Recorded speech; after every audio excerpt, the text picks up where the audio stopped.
Gaya hidup sehat dan kesadaran terhadap pola makan berbasis nabati telah meningkat secara signifikan dalam beberapa tahun terakhir. Tren ini tidak hanya terjadi di negara-negara barat, tetapi juga mulai populer di kalangan masyarakat Indonesia.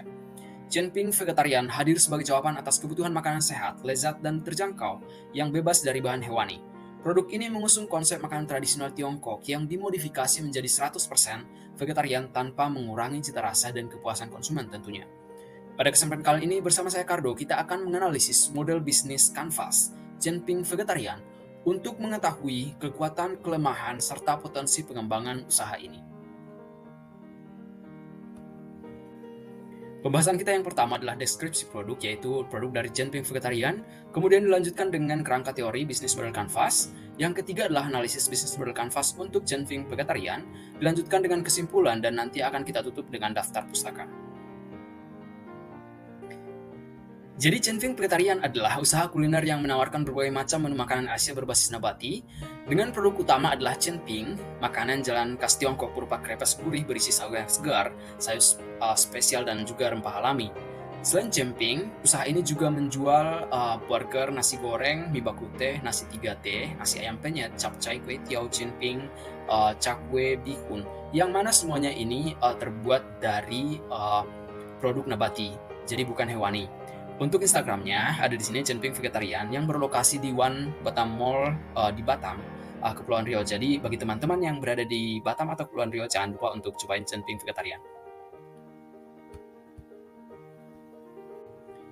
Apa sih sebenarnya bisnis model Canvas itu? Jadi BMC atau bisnis model Canvas ini adalah kerangka kerja yang dikembangkan oleh Alexander Osterwalder dan Fassbinder pada tahun 2010, di mana tujuannya adalah untuk membantu perusahaan dalam memetakan dan mengevaluasi strategi bisnis melalui 9 elemen utama.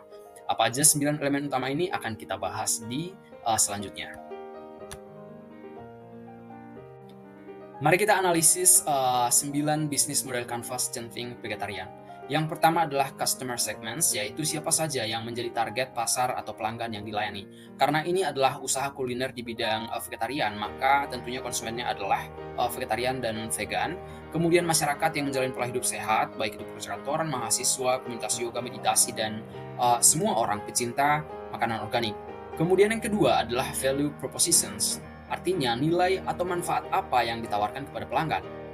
Nilai yang ditawarkan adalah 100% vegetarian tentunya dan bebas hewani, kemudian minim MSG, bahan pengawet dan pewarna buatan, cita rasa khas Asia yang tetap otentik, serta pilihan menu lengkap baik tradisional dan modern. Seperti tadi sudah saya jelaskan, ada beberapa menu yang tersedia. Kemudian harga terjangkau dan tentunya ramah lingkungan karena terbuat dari bahan-bahan nabati. Kemudian yang ketiga adalah channels atau bagaimana produk atau layanan disampaikan kepada pelanggan. Melalui apa sih produk disampaikan kepada pelanggan? Yang pertama media sosial tentunya, yaitu Instagram dan WhatsApp. Kemudian platform GoFood tersedia juga di GoFood, GrabFood, ShopeeFood. Dan selanjutnya adalah bazar komunitas dan event pop-up, seperti misalnya bazar vegetarian. Kemudian bisa juga termasuk testimoni pelanggan. Yang keempat adalah customer relationships. Bagaimana cara bisnis membangun hubungan dengan pelanggannya, yaitu yang dengan cara merespon dengan cepat terhadap pemesanan dan pertanyaan, edukasi konsumen tentang manfaat pola makanan sehat, terus ada juga quiz dan polling rasa baru. Yang kelima adalah revenue streams, artinya dari mana saja sih bisnis memperoleh pendapatan. Tentunya dari penjualan langsung produk makanan, kemudian ada juga pre-order dengan edisi terbatas atau seasonal menu, kemudian bisa juga paket catering vegetarian jika diperlukan.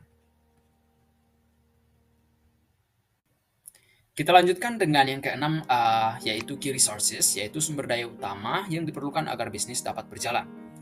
Apa aja sih sumber daya utama yang diperlukan? Tentunya resep rahasia dan bahan baku berkualitas, tim produksi dapur dan konten kreatif, kemudian alat produksi, kompor, wajan, pengemas, dan juga akun media sosial dan mitra logistik. Yang ketujuh adalah key activities, artinya aktivitas penting yang harus dilakukan agar bisnis berhasil. Key activities yang dilakukan oleh Genping Vegetarian adalah produksi dan pengemasan makanan, riset pengembangan menu baru untuk update makanan, menu, kemudian promosi digital dan branding, dan juga kolaborasi dengan komunitas seperti ikut event vegetarian. Yang selanjutnya adalah key partnership, yaitu mitra atau pihak luar yang membantu operasional bisnis. yaitu seperti supplier sayuran organik lokal, mitra pengantaran online, kemudian juga influencer gaya hidup sehat di Instagram Cenping Vegetarian juga ada influencer yang ikut mempromosikan Cenping Vegetarian. Kemudian ada komunitas vegan dan lingkungan. Yang terakhir adalah cost structure, artinya seluruh biaya yang dikeluarkan untuk menjalankan bisnis. Tentunya mulai dari biaya bahan baku seperti sayuran, rempah-rempah, kemudian sewa tempat dan sewa produksi, kemudian promosi digital dan pengelolaan media sosial, gaji tim dapur atau yang melakukan masak makanannya, dan operasional juga biaya operasional, kemudian biaya packaging, yaitu dengan tentunya tetap menerapkan packaging ramah lingkungan. Jadi kesimpulannya adalah Cenping Vegetarian memiliki model bisnis yang adaptif, berbasis pada tren gaya hidup sehat yang terus berkembang. Melalui pendekatan bisnis model Canvas, terlihat bahwa produk ini memiliki keunggulan dari segi inovasi menu, kedekatan dengan pelanggan, dan efektivitas pemasaran digital. Penguatan jaringan komunitas, peningkatan kapasitas produksi, serta diversifikasi saluran distribusi akan menjadi strategi penting untuk menunjang pertumbuhan bisnis ke depannya. Daftar pustaka sumbernya saya ambil dari PowerPoint dosen saya, yaitu Ibu Lia Amelia Nurkhazanah. Saya akses pada tahun 2025 dengan mata kuliah ini, yaitu Pendidikan Kewirausahaan. Kemudian Osterwalder, Pickner, 2010, Business Model Generation, A Handbook for Visionaries, Game Changers, and Challengers. Kemudian Kalkner, Marketing Management, Person Education. Kemudian dari buku Rangkuti F, Teknik Membedah Kasus Bisnis Analisis SWOT, Gramedia Pustaka Utama. Dan juga dari Instagram Cenping Vegetarian yang dimiliki oleh sahabat saya, yaitu Cenping Vegetarian.